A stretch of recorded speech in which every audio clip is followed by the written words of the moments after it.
We are just one day away from the ABC 2024 presidential debate, and Trump is aiming to define Kamala Harris's far-left record. This as 28% of likely voters say when it comes to Harris, they need to learn more, compared to just 9% for Donald Trump. Here with to help set all of this up, set up the stage, Fox News contributors Tammy Bruce and Charlie Hurt. Good morning to both of you. Hi there. Hi.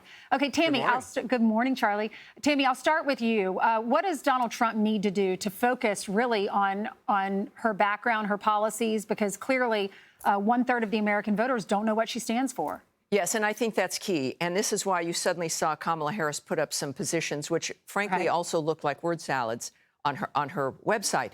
But he needs to focus on, as everyone is saying, and he understands the issues. That's why he's running. He's running because of the issues. But I think that it's key because this is also about transparency. What is her problem with not doing interviews, with not speaking about the issues?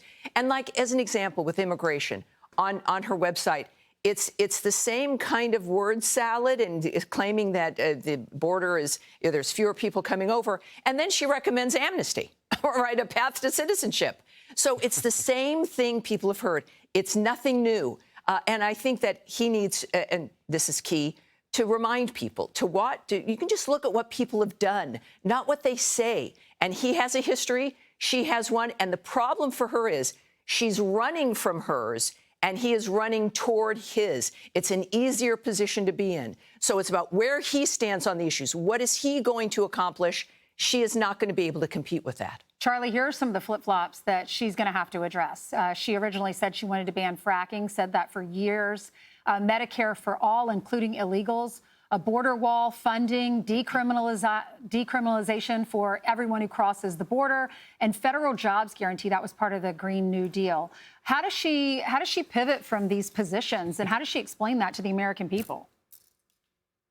Yeah, I think it's going to be really difficult, and I agree with Tammy that it is going to end up coming down to credibility. Look, Donald Trump is probably the greatest political debater we've ever had in American history. He went through the 2016 primary and knocked out 18 Republicans. He managed to knock out a sitting president out of the race before the first ballot was cast in a debate. But I think that what will be sort of surprising to people is I think that Kamala Harris will end up actually doing better than people are anticipating because there's been so much hype about how bad she is with her word salads. But the problem is that as she will appear to do better during the debate. But the problem is that you're going to take whatever she says during the debate and compare it to all of those platforms that you just listed that she's already flipped on and compare the tape from tomorrow night to all the other things that she said in the past.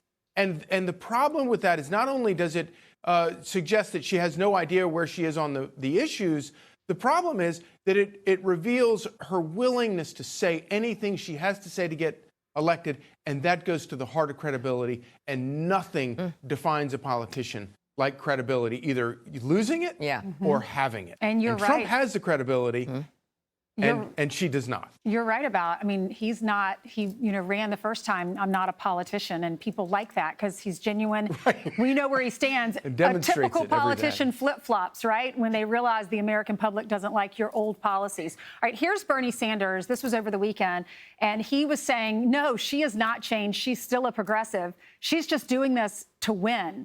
Listen to this. I don't think she's abandoning her ideals. I think she's trying to be pragmatic and doing what she thinks is right in order to win the election.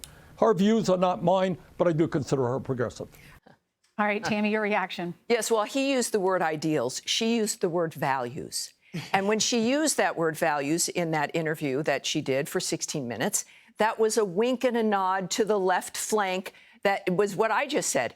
Don't listen to what I say. Watch what I do. We were also told by this team that they were going to be the uniters, that they were going to bring things back to normal. Their normal is chaos. Their normal is a bad economy. Their normal is crime. Their normal is an open border. Their normal are world wars. We've seen it now, and they are making the mistake of underestimating the American people. And that's where that New York Times Siena poll indicates, is that the American people, want change. after all of this, they don't see her as the agent of change. They see Trump as that person. Okay, Charlie, quick reaction.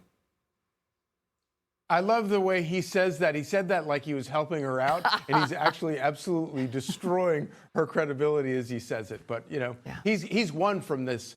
You know, nobody has gained more from the Biden-Harris administration than radicals like Bernie Sanders. Yep. Thank you so much. I appreciate both of y'all being here. Thank you. Thank you. Great to see you. I'm Steve Doocy. I'm Brian Kilmeade. And I'm Ainsley Earhart. And click here to subscribe to the Fox News YouTube page to catch our hottest interviews and most compelling analysis.